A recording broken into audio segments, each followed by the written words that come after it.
正经最前线，无马看中国。我是美国远景外景主持人程小农。今天呢，我们很有荣幸与在美国南卡罗来纳大学埃肯商学院的谢田教授连线。在这次节目里，我们想通过这个对中国疫情影响到中国经济这个层面呢，来做一些进一步的分析，请谢田教授为我们提供一些他的最新的观察。谢田教授您好。小农你好，大家好。现在这个谢田教授，您知道这个中国的疫情到现在为止好像还有将近80来个城市还在实行全部或者是部分的封闭。那么您了解这方面情况吗？现在呢，我想有一些传出来的解封的一些或部分解封的一些消息呢，可能是出于当局需要安抚人心，或者是稳定预期来做的一种宣传。因为我想只要他这个清零政策继续保持不变，从中央来的政策清零政策，他就说他必须也严格的遵循的话，那它实际上是很难预测什么时候可以清零的。因为Omicron 这个病毒我们也知道，它这个传播非常的迅速，方式也多样，其实它很难预计究竟什么地方哪一个楼哪一个区呢又会不会出现一些什么样的阳性的情况。所以这个解封呢，我想其实从中共这个当局或上海当局的角度看呢，他们也应该认识到这个是不太可能，就是说可以预测的，不太可能预测的。你看它现在它核酸检测那些设施，我们看到本来是搭个帐篷临时性的，现在都换成这种铝合金式的永久性的，他们显然也做好了这种长期抗疫的准备了。那实际上谢田教授，我们一开始谈到这个中国什么时候解封，其实关系的就是中国的经济在多大程度上受影响。如果说它现在已经解封了，调整了它那个清零政策，那么中国经济现在还有复苏的可能。那如果说继续封城，那么这个对经济的冲击就不是短期的，而变成中期的。已经从上海从3月中旬到现在已经1个半月了，看样子还会延续相当一段时间。那您认为说，这一次的疫情，这一波以这个上海为代表的这整个全国性疫情的蔓延，好像已经有涉及到将近80个城市。那这样的话，是不是凡是这些地区的经济都会受到很大冲击呢？对，实际上从中国大陆来的消息看就是很多城市，很多内陆城市，东北一些城市，从去年年底就开始，12月份就开始封城了。只不过那些城市的封起来的时候呢，可能外界也没有注意到，或者它内部的老百姓呢也没有特别的反应的强烈但是上海呢，我们知道这个上海是中国国际化最发达的、最比较开放的、比较前沿的一个城市，外国人外国记者各种各样各色人等也非常多人口也杂乱，人也众多，对中国经济的冲击也大，所以这个上海的封城实际上引起了人们格外的注意。但实际上在上海之前，在河南东北很多城市都已经封过，并且一直在封。你刚才说的呢，很关键一点就是说，如果有这么多城市，近100个城市还在继续维持这个封城的话，尤其是还涉及到下一步，就是说是不是，比方深圳和北京很可能也封起来，或者部分的封起来，或者要导致它的经济停滞的话，那这些加上北上广深这些主要的那些经济中心。然后呢，再加上近100个中国城市长时间的大面积的封城的话呢，这个对中国经济的影响，就是肯定是要让这个整体的 GDP 就下降几个百分点，就这么大的影响。我记得有一个香港的一个团队，他们做过对上海的物流卡车运输做的调查，也是他们数字比较客观一点，因为它不是从中共政府那儿来的数据。那他这个估计呢，就是如果这是北上广深这样的大城市，真的全部都封锁，比方说封城大概1-2个月的话呢，那中国经济呢整体的今年的 GDP 呢，一定会下降2-3个百分点。我觉得这个数据是蛮准确的。现在看来，我们就看这个上海外海，在这个上海港之外，就是说有数百条这个各种各样的货轮、集装箱货轮，各种各样的邮轮啊，运输货轮，它大量的聚集在那里啊。这个问题呢，显然不会很快就解决。即使上海现在马上开始解封了，中国国内那个卡车工人、卡车运输呢，也不是马上就能跟得上。这个就是说对中国经济啊，从上海作为一个这个国际供应链一个很重要的一个节点啊，我们这个最大的那个集装箱码头，那对中国经济、世界经济呢，都影响非常的大。您刚才谈到了这个对中国经济的影响，然后你也谈到了这个中国的国际供应链问题，因为中国一直号称是世界工厂，然后这个它和世界各国的除了制成品的出口，面向全世界，同时它还有大量的这个零部件需要运进中国，组装了以后成为制成品，再运出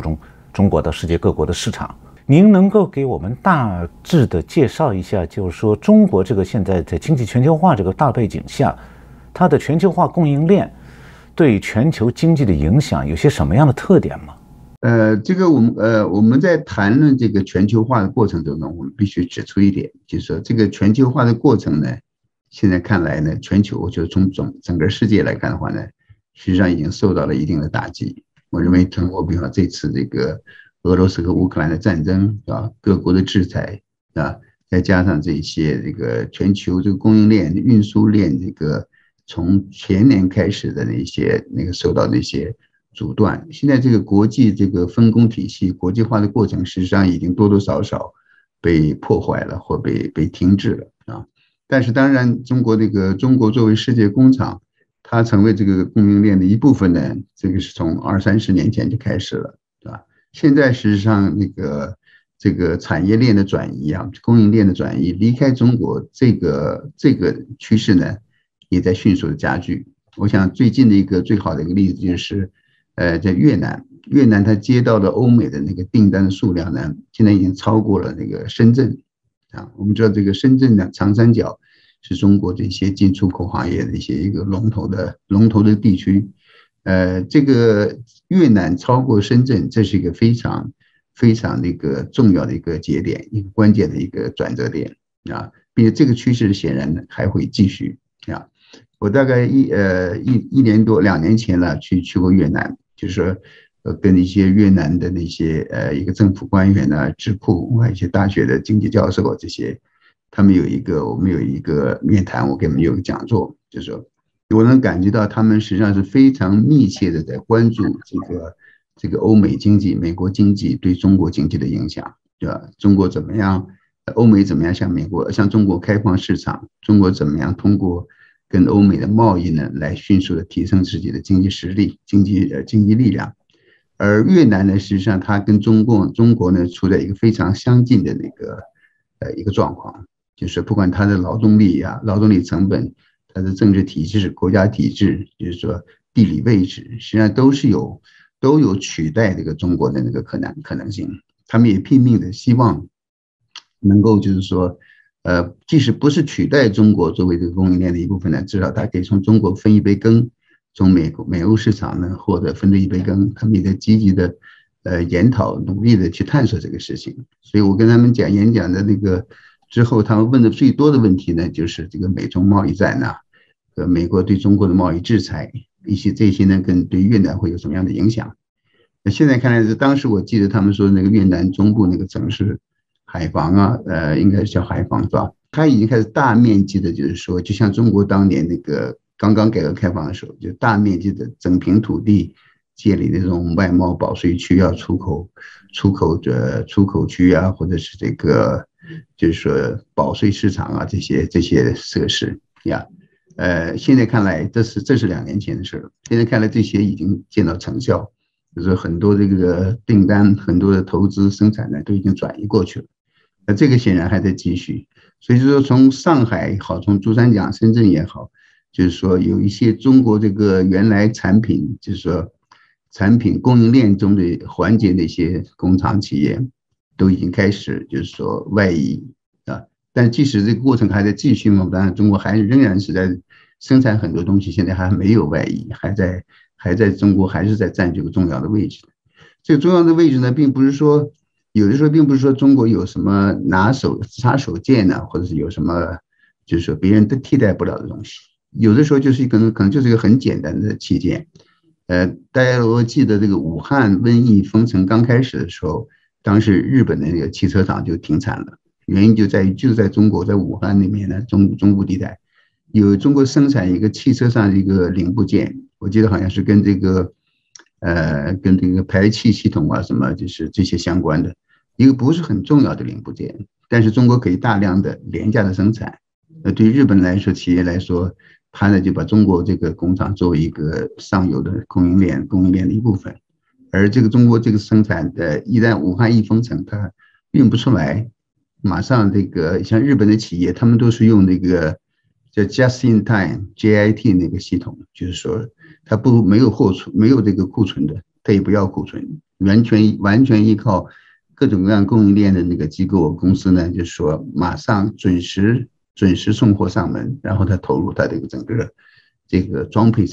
链，所以他一旦有一个产品，哪怕是一个微不足道的产品，也没什么科技含量的，但是呢，他自己日本不生产的，一旦中断的话呢，他马上整个这个汽车厂就要停产。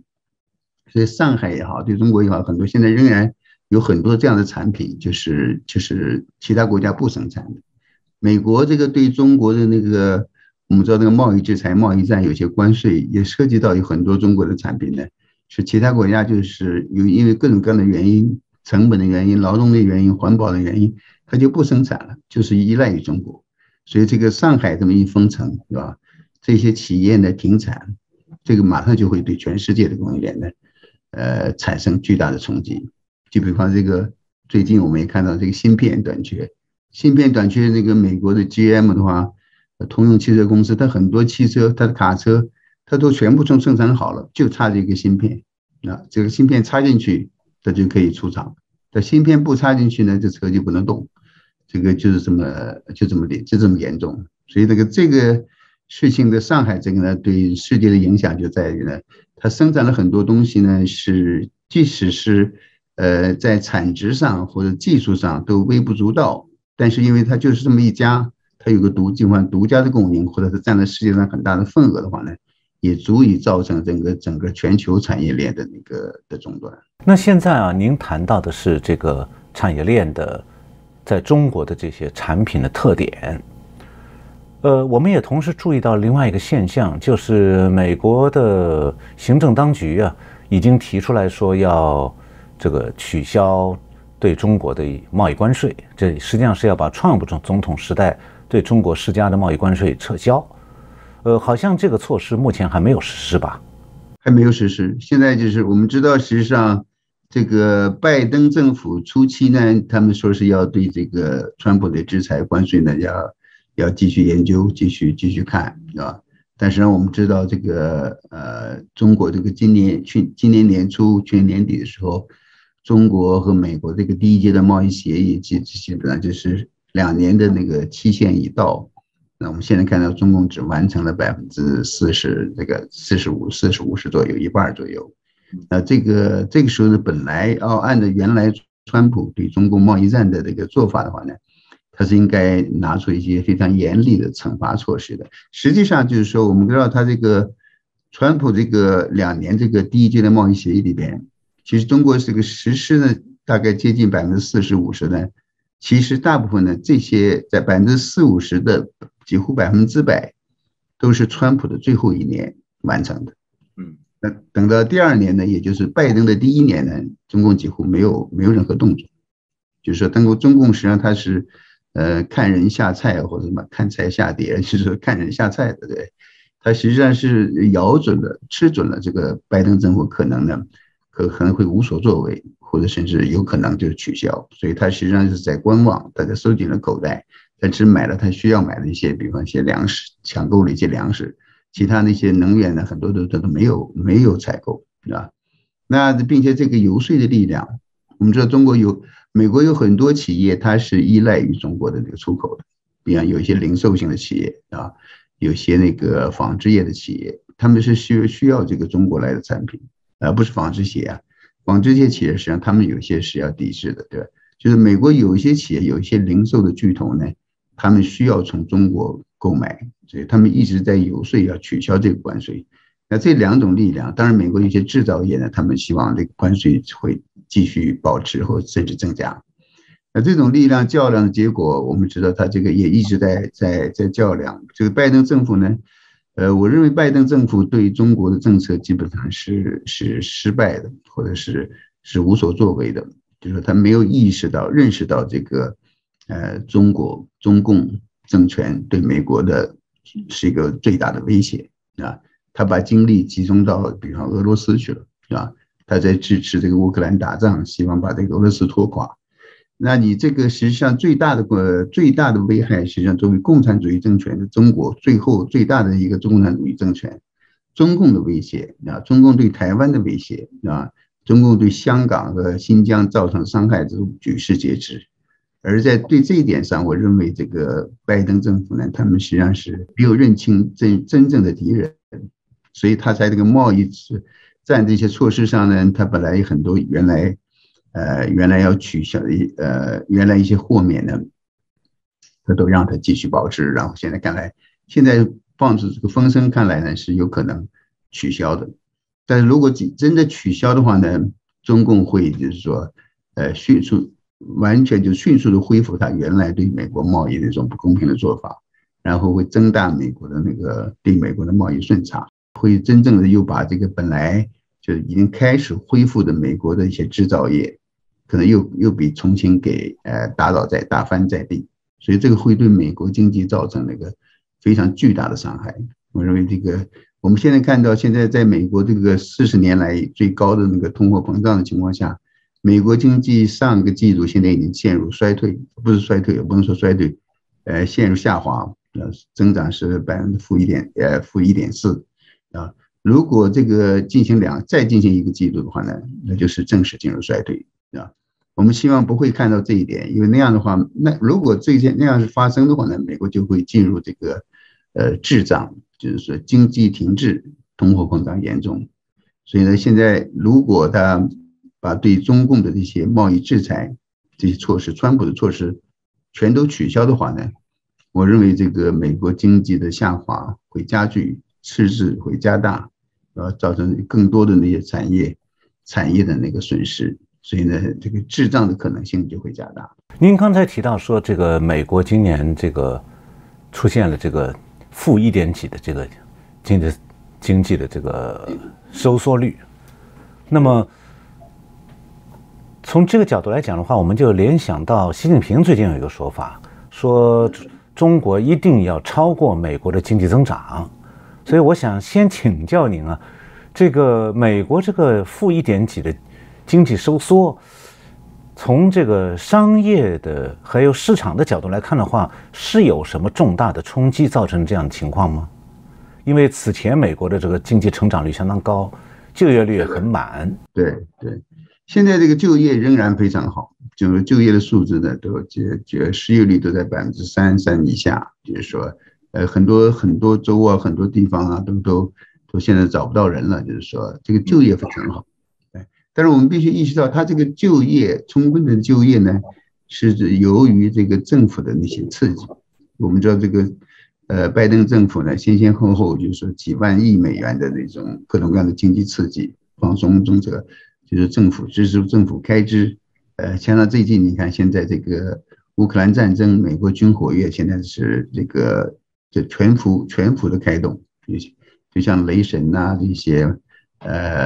Lockheed Martin 这样的这些洛马这种军火商，他们现在根本就完全来不及生产这些什么标枪导弹啊、毒刺导弹，甚至一些坦克装甲车这些东西，是吧？这肯定也会对美国经济有所刺激啊。但是的这个刺激，实际上是这种刺激导致了美国失业率就是非常低啊，也相当低。但是呢，问题是就是说，美国民众他虽然有了工作，也有了收入，但是他们现在更担心的，美国民众更担心的是这个物价的上涨啊。这个物价上涨，通货膨胀，我们知道已经是上个月是8.9了吧，我没记错的话。那这个已经远远超出了美联储这个3%的那个目标那个利率。这个目标那个通胀率啊，这个通胀率呢，实际上是造成这个美国民众的实际收入或者这个实际购买力的下降啊。你刚才提到这个第一季度的这个下降1.几、1.4呢，现在人们还看不出来这个对这个实际上很多人也有一些吃惊的，对吧？为什么这个都会有这么大的下降，是吧？因为这个就业也好，或者其他的产业也好，美国进出口都看不出有什么巨大的那些下滑，就是这个降低确实是有点令人感到那个怎么说呢，有点吃惊的，是吧？我们现在看来呢，也唯一的现在能提出的解释就是说，是因为这个很多企业呢，就是说在它的库存在减少啊，因为这个前一段时间有一些紧缺，所以它的库存有所变化。这个解释呢，现在我认为是有一点牵强的，就是说虽然是可以一定程度上的解释了，就是说，这个产品库存可能跟这个供应链的那个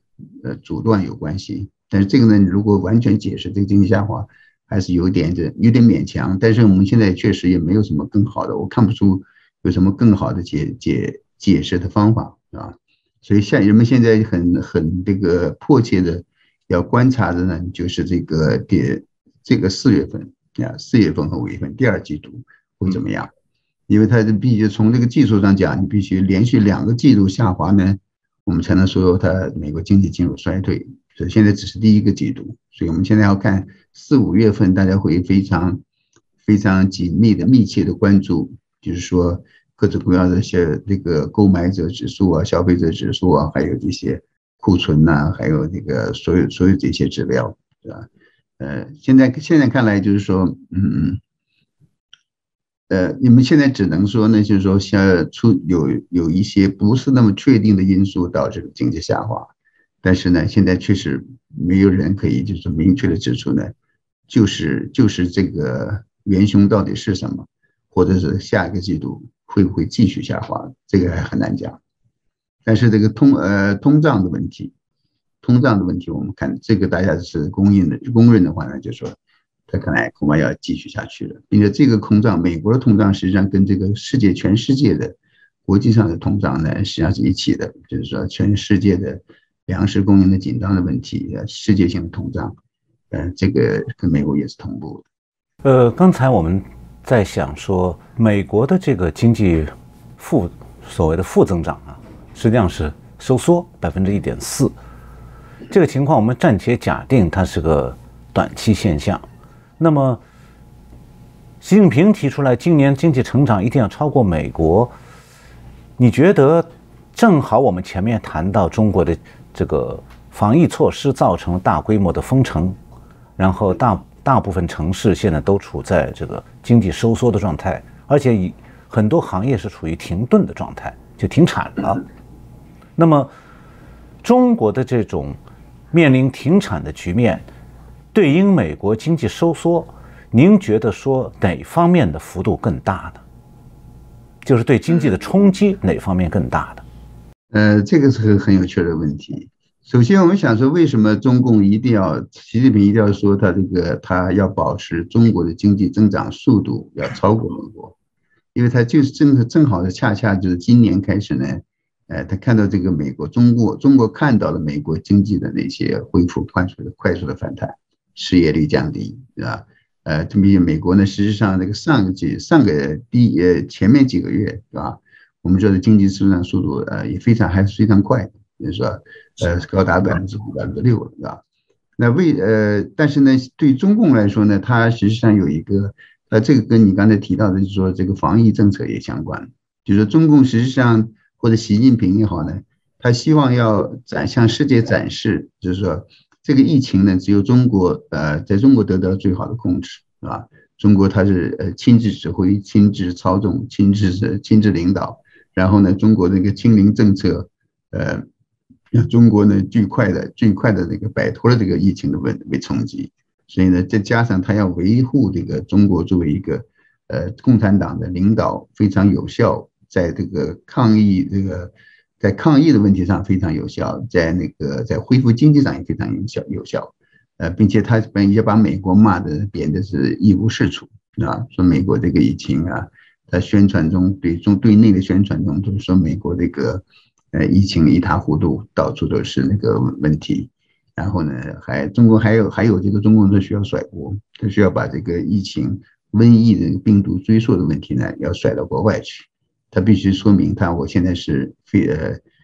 真正的有效的在控制了局势，真正的清零了啊，并且因为我们这个政策又导致我们中国经济在快速增长，可还有这个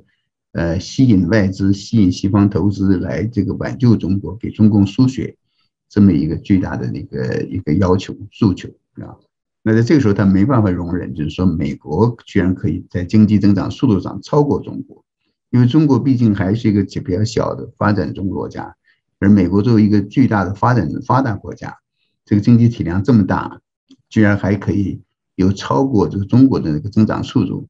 这个实际上就会给中共来说是这种严重的打脸行为，就是说等于宣告了中共的它的这个防疫政策、抗疫政策、经济政策，甚至中共的领导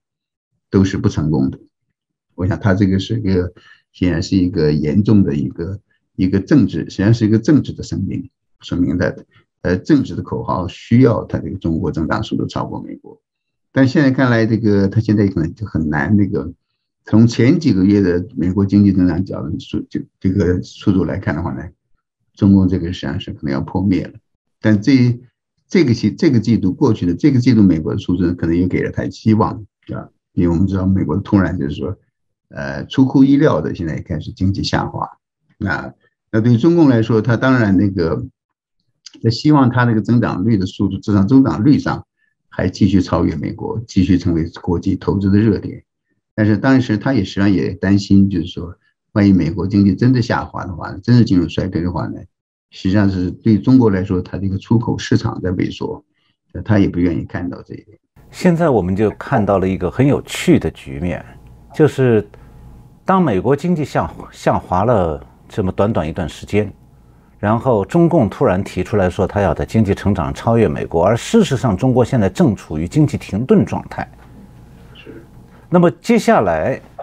中共究竟是以下滑对美国的下滑比下滑谁更快更大，还是想说中共以为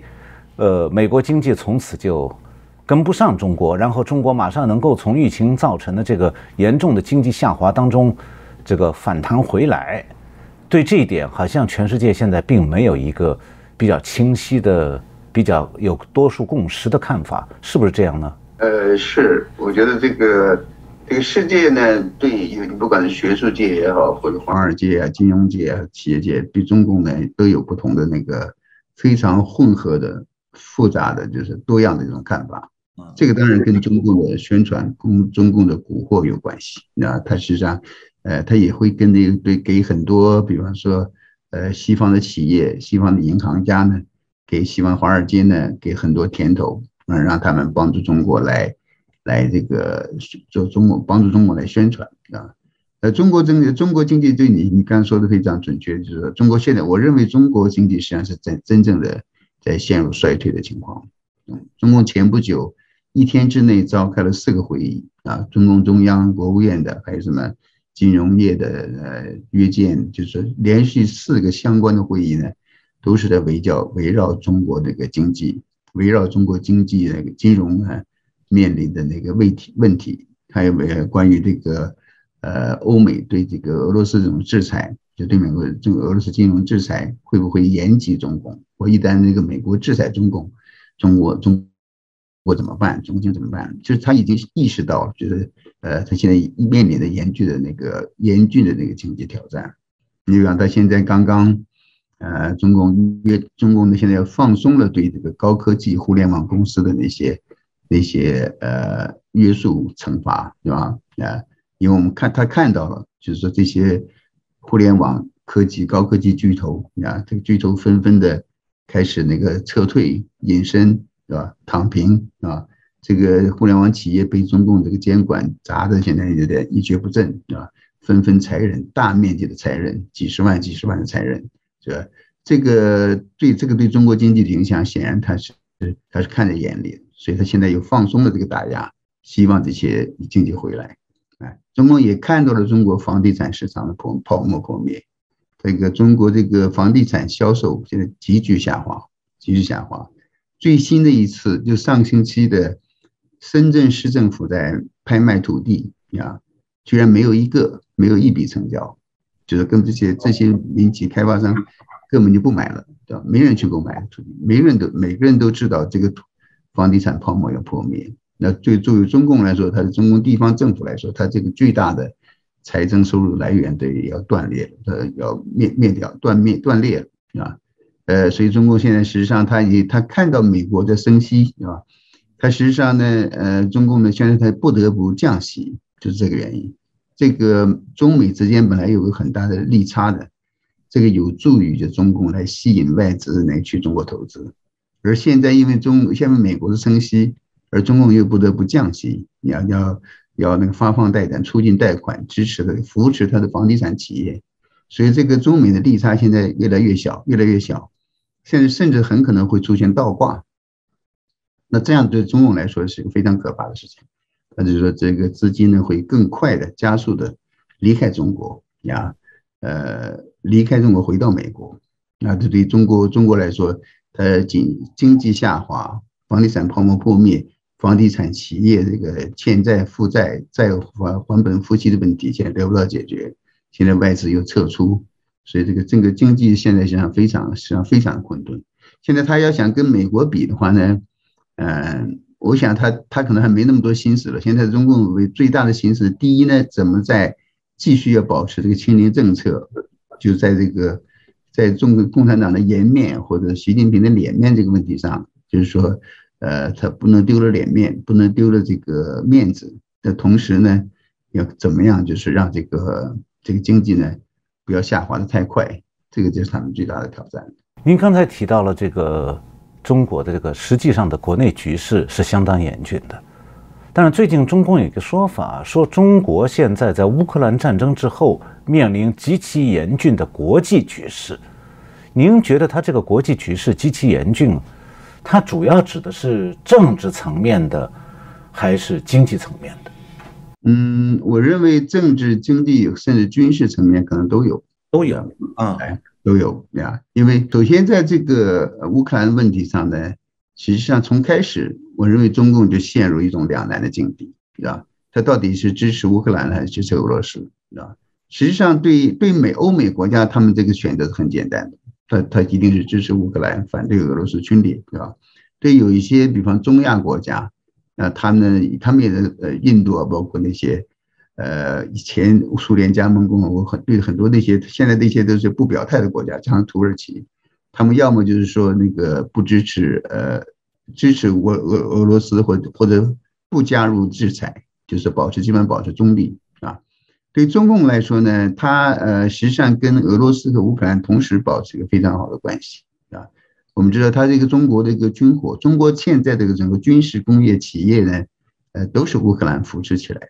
中共将军自己说的，就是说没有乌克兰的军事技术、军事科技人员的援助或者军备物资的那个提供，中国那个军事力量可能要倒退20年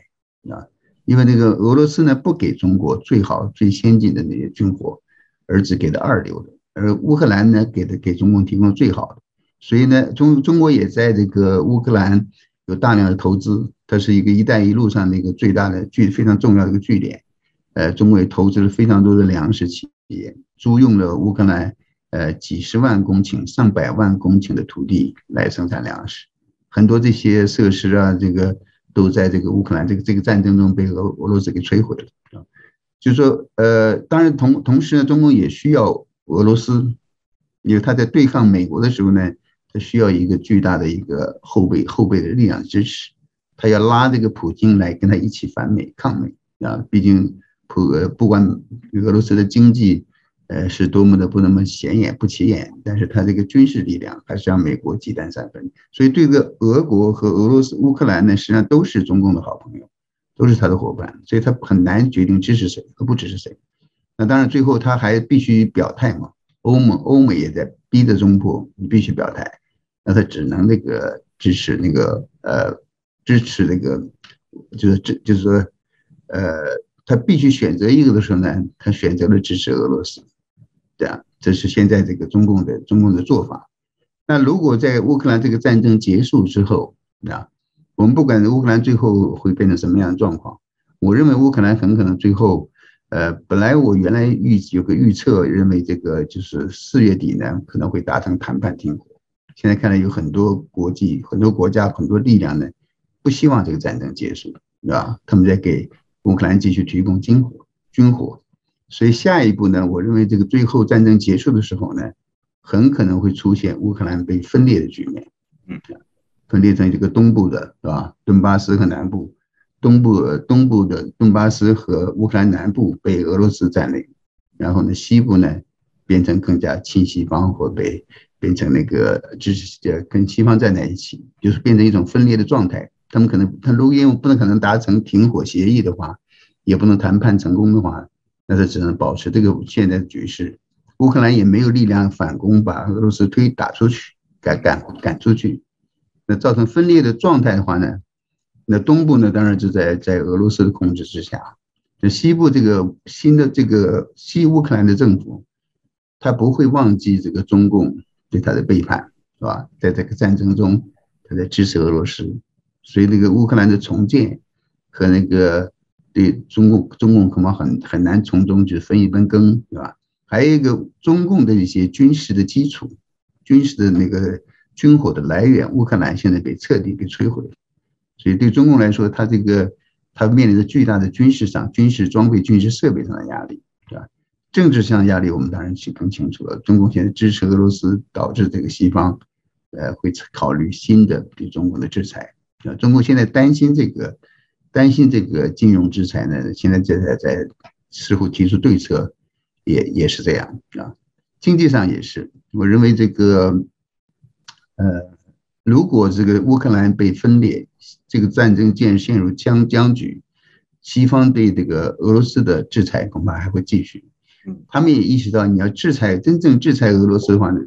你必须同时制裁中共，要不然如果中共在背后继续给俄罗斯那个输血的话呢，这个制裁很难成功。所以中共很可能会被卷入其中啊。这个刚才我们提到这个供应链的转移还在继续的话呢，实际上中共可能会面临的就是说政治、经济、军事上的3重的困境。